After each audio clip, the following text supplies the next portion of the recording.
Right now, in this very moment, you're vibrating at a frequency that's either pulling your dreams towards you or pushing them away. I can see some of you shifting in your seats, maybe thinking this sounds too mystical, too far-fetched. But here's what I know after studying thousands of successful people. Every single thing in this universe operates on vibrational frequency.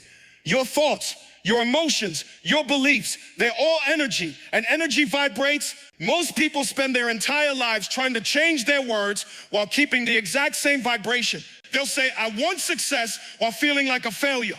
They'll declare, I'm confident, while their body language screams insecurity. They'll claim, I'm ready for change, while their actions prove they're terrified of it.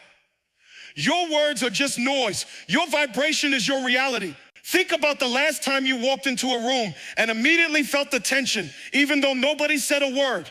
That's vibration. Think about that person you know who lights up every space they enter, not because they're loud or flashy, but because something about their energy just feels different. That's vibration too. Now I want you to be brutally honest with yourself. What frequency are you broadcasting right now? Are you the person who walks into opportunities, or do opportunities seem to slip through your fingers? Are you the one people naturally gravitate toward for advice and leadership, or do you find yourself constantly seeking validation from others? Sarah was 28 when she realized she was vibrating at the frequency of limitation. She had a decent job, a decent apartment, decent relationships. Everything in her life was just decent. She'd wake up each morning, look in the mirror, and feel this gnawing sense that she was meant for something more, but she couldn't put her finger on what was holding her back. One Tuesday morning, Sarah was running late for work again. She'd hit the snooze button 3 times, skipped breakfast, and was rushing through traffic when her car broke down. As she sat on the side of the road waiting for a tow truck, something inside her snapped. Not in an angry way, but in a clarity way. For the first time, she saw the pattern. She was always running late because she never prepared the night before. She was always stressed about money because she spent impulsively instead of planning. She was always feeling disconnected from people because she waited for them to reach out first instead of taking initiative. In that moment, sitting in her broken down car, Sarah made a choice that changed everything. She decided to stop being the victim of her circumstances and start being the creator of her reality. She realized that every single thing happening in her life was the result of her choices, her habits, her vibration. When the tow truck driver arrived, instead of complaining about her bad luck, she asked him about his business. Turns out he'd started his own towing company 5 years earlier with just 1 truck and had built it into a fleet of 12 vehicles. She listened to his story, asked questions about entrepreneurship, and by the time they reached the repair shop, she had a completely different perspective on what was possible. That conversation didn't just change Sarah's day, it changed her vibration. She stopped seeing herself as someone things happened to and started seeing herself as someone who made things happen. Within 6 months, Sarah had started a side business. Within a year, she'd doubled her income. Within 2 years, she was running her own consulting firm. The same person, the same skills, the same circumstances, but a completely different frequency. What changed? Sarah stopped giving away her power.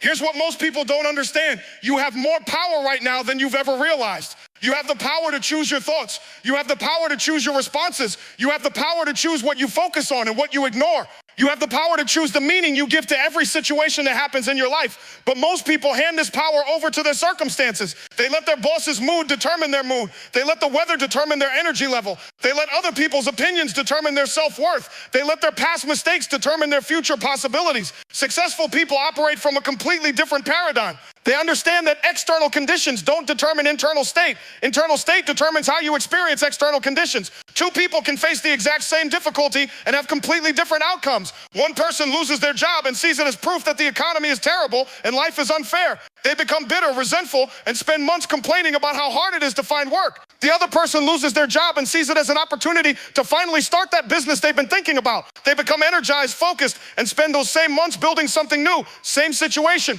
different vibration, different results. The person who succeeds understands something fundamental. Your vibration is your choice. Every moment of every day, you're either choosing thoughts that raise your frequency or thoughts that lower it. You're either choosing actions that align with who you want to become or actions that keep you stuck where you are. This isn't positive thinking. This isn't pretending everything is fine when it's not. This is about taking complete ownership of your internal state, regardless of external circumstances. It's about understanding that your power doesn't come from controlling what happens to you. It comes from controlling how you respond to what happens to you. Your imagination isn't just daydreaming. It's the blueprint for your reality. Every single thing that exists in the physical world started as a thought in someone's imagination.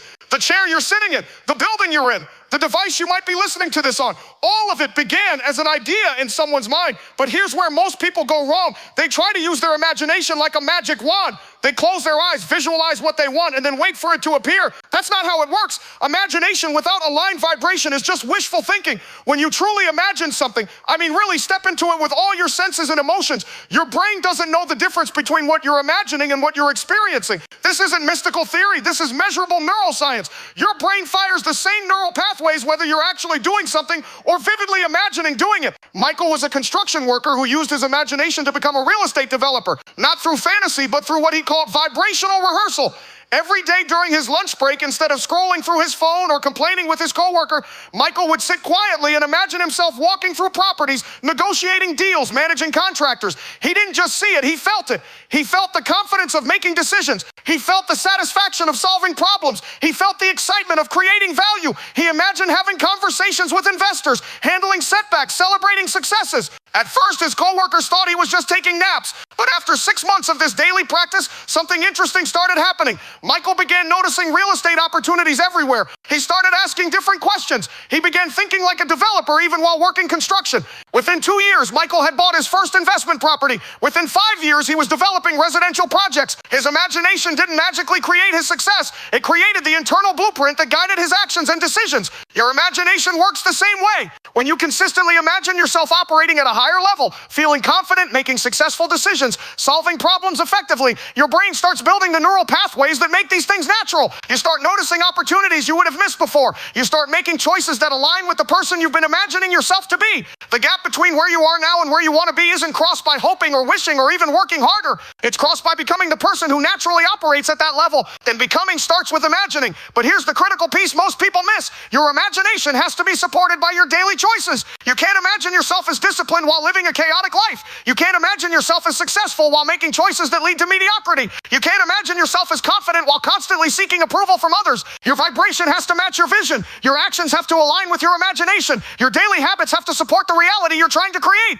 This is where most people get stuck. They know what they want. They can imagine it clearly. They can feel the excitement of having it, but they're not willing to become the person who would naturally have those things. They want the results without the transformation. They want the destination without the journey. Success isn't something that happens to you, but something that happens through you by becoming the kind of person who naturally creates successful outcomes. This isn't about changing your personality or pretending to be someone you're not. It's about accessing the potential that's already within you and aligning your daily choices with that potential. Every choice you make is either raising your vibration or lowering it. Every thought you think is either moving you toward your imagination or away from it. Every action you take is either building the person you want to become or reinforcing the person you've always been. The question isn't whether you have the potential for extraordinary results. You do. The question isn't whether your imagination can become reality. It can. The question is whether you're willing to align your vibration with your vision and maintain that alignment long enough for transformation to occur. Because here's what I've learned after working with thousands of people who've transformed their lives. Success isn't about talent, luck, or connections. Success is about growth. It's about becoming someone who naturally attracts the opportunities, relationships, and resources needed to turn imagination into reality. And that growth happens through daily choices, consistent habits, and an unwavering commitment to operating at a frequency that matches your highest vision of yourself. Most people have this completely backwards. They focus on what they can get instead of who they can become. They want the harvest without planting the seeds. They want the results without the development. They want the success without the growth that creates success. But here's what I've observed in every single person who's created extraordinary results. Their external success was simply a reflection of their internal development. The money, the opportunities, the relationships, the recognition, all of it flowed naturally from who they had become, not from what they had done. Think about a farmer for a moment. Does a farmer plant corn and expect to harvest wheat? Does a farmer plant seeds today and expect a full harvest tomorrow? Does a farmer blame the weather, the soil, or the seeds when the harvest doesn't come without proper cultivation? Of course not. Every farmer understands the fundamental principle of growth. You reap what you sow, but you only reap after you've grown. The harvest is always a reflection of the planting, the tending, the patience, and the consistent care over time. Your life operates by the exact same principle. The results you're getting right now are the harvest of seeds you planted months or years ago through your daily choices, your consistent habits, your mindset patterns, and your growth decisions. Carlos was a software engineer stuck at the same salary level for 3 years. He kept applying for higher paying positions, but getting rejected. He'd sit in interviews and feel like he was hitting a ceiling he couldn't break through. His technical skills were solid, but something was missing. One day, Carlos met a senior executive at a conference who told him something that changed his entire approach. You're trying to get promoted to a level you haven't grown into yet. Instead of focusing on getting the next position, focus on becoming becoming the person who naturally fits that position. Instead of spending his evenings watching television or playing games, Carlos started investing that time in growth. He read books about leadership, communication, and business strategy. He started volunteering to lead projects at work. He began studying how his company's executives thought and made decisions. But here's the interesting part. Carlos didn't do this to impress anyone or to add lines to his resume. He did it because he was genuinely curious about operating at a higher level. He was growing into the person who would naturally handle more responsibility. 6 months later, without even applying, Carlos was offered a promotion with a 40% salary increase. His manager told him they'd been watching his development and wanted to give him more leadership opportunities. The external opportunity appeared because the internal growth had already occurred. Are you planting seeds in your personal development, or are you just hoping for a harvest? Are you investing time in becoming the person who naturally creates the results you want, or are you trying to force results without the growth foundation? Here's what most people don't realize about growth. It compounds. Every small improvement builds on every other small improvement until you reach a tipping point where your results suddenly accelerate dramatically. If you improve just 1% every day, you're not just 1% better at the end of the year, you're 37 times better. 1% doesn't sound like much, but compound growth creates exponential results. Most people quit right before this exponential curve kicks in. They make improvements for weeks or months, see gradual progress, and get discouraged because the results aren't dramatic enough, fast enough.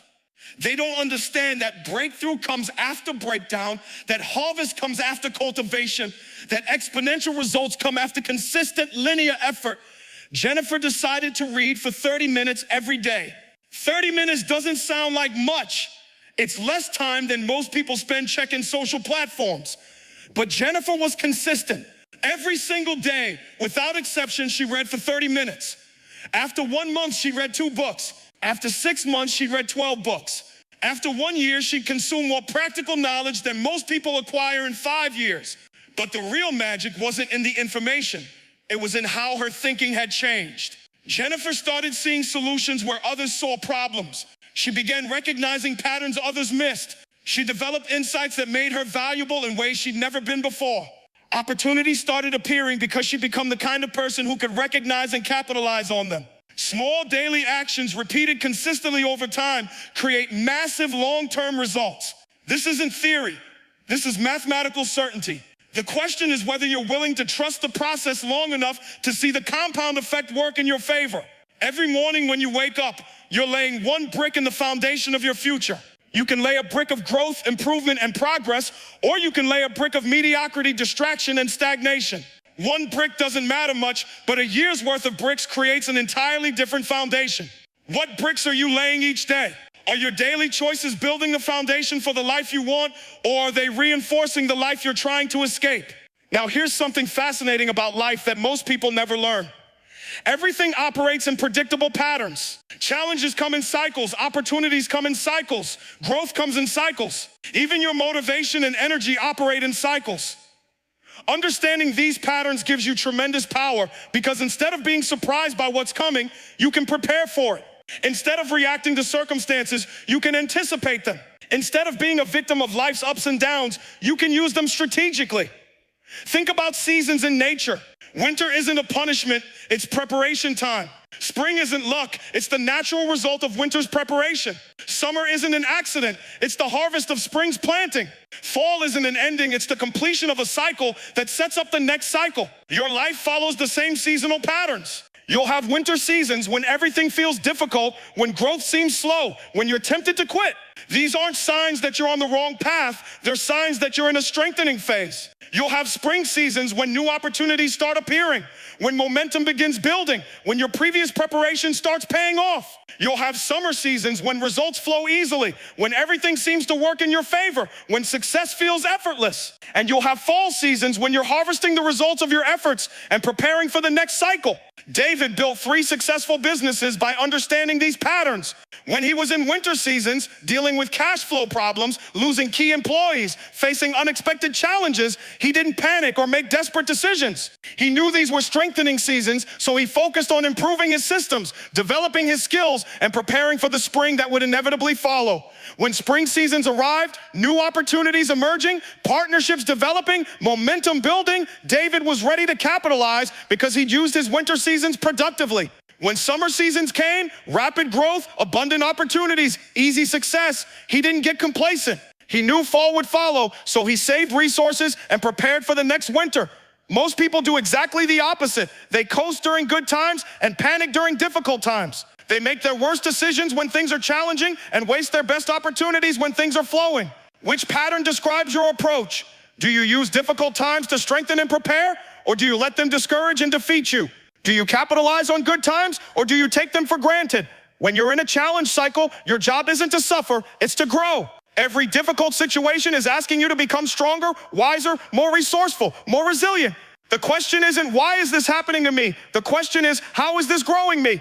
Marcus lost his job during an economic downturn. Instead of spending months feeling sorry for himself or bitterly complaining about the economy, he saw it as an opportunity to develop skills he'd never had time to build. He spent 8 hours a day learning sales, marketing, and business development. When the economy recovered, Marcus didn't just find another job. He was recruited by multiple companies at higher salary levels than he'd ever earned before. The downturn that devastated many people's careers became the foundation for Marcus's biggest career breakthrough. Challenges aren't obstacles to your success. They're the curriculum for your development. Every problem is a disguised opportunity to become more capable. Every setback is a setup for a comeback if you use it correctly. But you have to shift your relationship with difficulty. Instead of asking, how can I avoid this? Start asking, how can I use this? Instead of thinking this shouldn't be happening, start thinking, what is this trying to teach me? When opportunity cycles arrive, most people aren't ready. They've spent their preparation time complaining instead of growing, so when doors open, they don't have the skills, confidence, or resources to walk through them. Opportunity cycles don't last forever. Windows open and close, markets shift, conditions change. The people who succeed are those who are prepared when preparation meets opportunity. Lisa worked as a marketing assistant while spending her evenings learning about investment strategies. She wasn't planning to become an investor immediately. She was just curious and wanted to understand how money worked. For 2 years, she studied, practiced with small amounts, and learned from both successes and mistakes. When the real estate market crashed, creating massive opportunities for informed investors, Lisa was ready. She had the knowledge, the capital she'd saved, and the confidence to act when others were paralyzed by fear. She acquired 3 properties at below-market prices that became the foundation of her financial independence. The opportunity was available to everyone, but only those who had prepared during the quiet seasons were ready to capitalize when the window opened. Are you using your current season to prepare for the opportunities that are coming? Are you developing the skills, knowledge, and resources you'll need when your opportunity window opens? Or are you waiting for opportunities to appear before you start preparing? Here's what I want you to understand. You're always in one of these cycles. Right now, you're either in a preparation phase, a growth phase, an opportunity phase, or a harvest phase. Your job is to recognize which phase you're in and respond appropriately. If you're in a preparation phase, embrace it. Use this time to build your foundation, develop your skills, and strengthen your character. If you're in a growth phase, lean into it. Take risks, try new things, and expand your capabilities. If you're in an opportunity phase, act decisively. Don't hesitate, don't overthink, and don't let chances slip away. If you're in a harvest phase, enjoy it while planning for the next cycle. The people who create extraordinary results aren't luckier than everyone else. They're more aware of life's patterns and more strategic about how they respond to each phase. But here's what stops most people from maximizing these natural cycles. They sabotage themselves just when things start working. They get in their own way. They create internal obstacles that are more limiting than any external circumstances they'll ever face. Why do people who understand these principles still struggle? Why do smart, capable, motivated individuals repeatedly create the exact outcomes they're trying to avoid? Why do people who know better still choose worse? Because success terrifies them more than failure. That sounds backwards, but think about it. Failure is familiar. Struggle is comfortable. Mediocrity feels safe because it's predictable. But success means leaving behind everything you've known about yourself. Success means outgrowing relationships that no longer fit. Success means taking responsibility at a level that can feel overwhelming. Most people would rather stay in a familiar prison than risk an unfamiliar freedom. Rachel built a successful consulting business from nothing. In 3 years, she went from working a corporate job she hated to earning 6 figures, helping other businesses grow. Everything was flowing perfectly. Then something strange started happening. She began showing up late to client meetings. She started procrastinating on important projects. She raised her prices so high that she priced herself out of opportunities. Within 6 months, she had sabotaged everything she'd worked so hard to build. When Rachel finally got honest with herself, she realized what had happened. Deep down, she didn't believe she deserved that level of success. Her internal identity was still someone who struggles financially, even though her external reality had changed completely. The success felt fake, temporary, like something that could be taken away at any moment. So she took it away herself. This is the identity crisis that destroys more dreams than any external obstacle ever will. Your subconscious mind will always find a way to make your external reality match your internal identity. If you see yourself as someone who struggles, you'll find ways to struggle. If you see yourself as someone who almost succeeds but never quite makes it, you'll create circumstances that almost work but never quite pan out. Your greatest enemy isn't the economy, your boss, your circumstances, or your competition. Your greatest enemy is the version of yourself that's committed to staying exactly where you are. What patterns do you keep repeating that keep you stuck? Do you start strong but never finish? Do you create opportunities but fail to follow through? Do you make progress but then find ways to slide backwards? Do you get close to breakthrough but always find a reason to stop just short? These aren't accidents. These are subconscious strategies to maintain your familiar identity. The language you use reveals everything about your vibrational frequency. Listen to how successful people talk versus how struggling people talk when they face the same challenges. When something goes wrong, struggling people say, "Why does this always happen to me? This isn't fair. I can't catch a break. Nothing ever works out. It's impossible in this economy. People like me don't get those opportunities." When something goes wrong, successful people say, "What can I learn from this? How can I handle this better next time? What opportunity is hidden in this situation? How can I use this to become stronger? What do I need to change about my approach?" Same situation, different language, different vibration, different results. Struggling people focus on problems. Successful people focus on solutions. Struggling people ask, "Why me?" Successful people ask, "How can I?" Struggling people look for someone to blame. Successful people look for ways to improve. Your dominant thoughts create your dominant reality. If your mental conversation is constantly focused on what's wrong, what's missing, what's unfair, and what's impossible, you're programming your brain to notice more of what's wrong, missing, unfair, and impossible. But if your mental conversation is focused on solutions, opportunities, growth, and possibilities, you're programming your brain to notice solutions, opportunities, growth, and possibilities. Kevin was a salesperson who couldn't understand why his colleagues were consistently outselling him. He had the same training, the same leads, the same territory. When he started paying attention to the difference in their internal conversations, he finally understood. When Kevin got rejected by a prospect, his internal dialogue was, "I'm terrible at this. I'll never be good at sales. This company doesn't appreciate me. These leads are awful. The pricing is too high." He'd carry that energy into the next call, which guaranteed another rejection.